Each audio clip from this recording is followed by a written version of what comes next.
Hati-hati. Sorban ini hati-hati. Kalau kita sujud pakai sorban.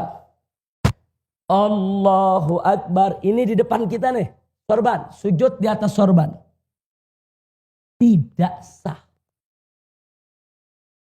Ini Piki kemari. Sujud begini. Tidak sah. Kira-kira jelas tidak?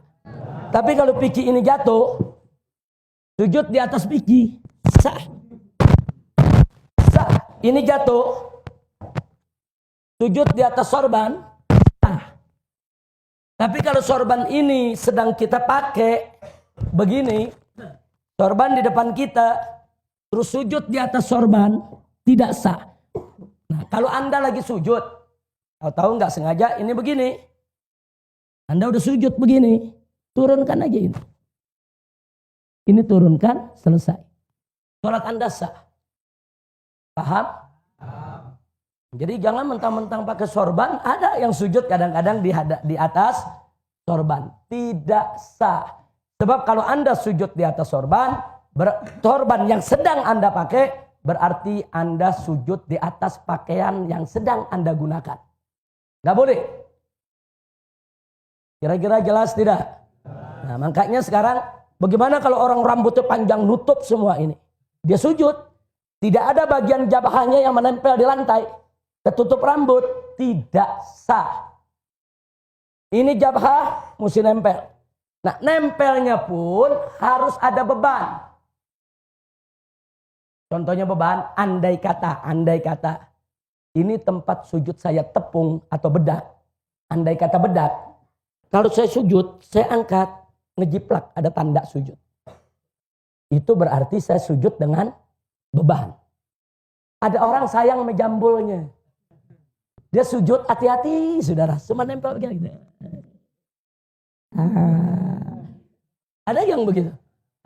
Andai kata ada bedak, nggak ada tanda sujud. Tidak sah.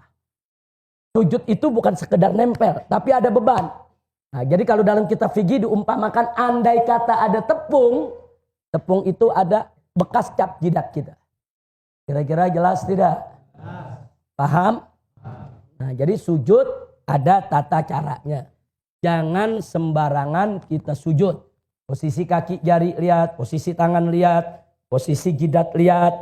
Nah, ini yang penting. Termasuk perempuan yang suka yang pakai apa? Mukena. Kadang-kadang mukenanya panjang, begitu dia sujud, mukenanya di depan.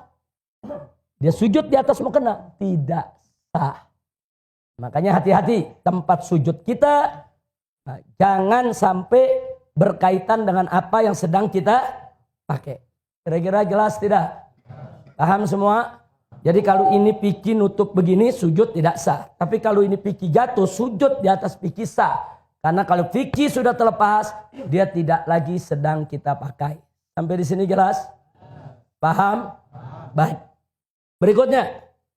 Nah, begitu kita bangun dari sujud, perhatikan kaki kita. Bangun dari sujud. Allahu Akbar. Pantat kiri kita duduk di atas kaki kiri. Kanan kita, jari jemarinya ini menghadap ke kiblat. Perhatikan, ini belakang begini. Ini namanya duduk apa nih? Ini namanya duduk apa? Iftirash. Ini duduk iftirash. Jadi tidak begini duduknya. Tidak juga begini. Kecuali bagi yang berhalangan, yang sakit, yang badannya kegemukan, yang ada asam uratnya, dia nggak bisa duduk dengan sempurna, itu lain masalah. Tapi kalau kita lagi sehat walafiat, duduk yang sempurna, duduk di atas betis kiri nih, ini telapak kaki kiri nih, ini pantat kita duduk di kaki kiri nih. Nah, beban kita ada di kiri. Kaki kanan, nah, kita lihat ini seperti ini. Jari jemari, perhatikan. Begitu kita duduk, jari jemari kita tidak megang dengkul. Enggak. Jari jemari kita di atas paha, bukan megang dengkul. Di atas paha, jangan dibuka lebar. Jangan dibuka lebar, tidak mesti terlalu rapat, biasa saja. Jari jemari kita menghadap kiblat. Tanah kiblat, semua menghadap kiblat, kita punya jari. ujung jari sejajar dengan ujung dengkul kita. Jadi bukan di atas dengkul, tapi di atas paha ujung ini. Seperti ini. Nah, jadi ini kaki kita seperti ini, belakangnya, depannya seperti ini. Sampai di sini jelas tidak?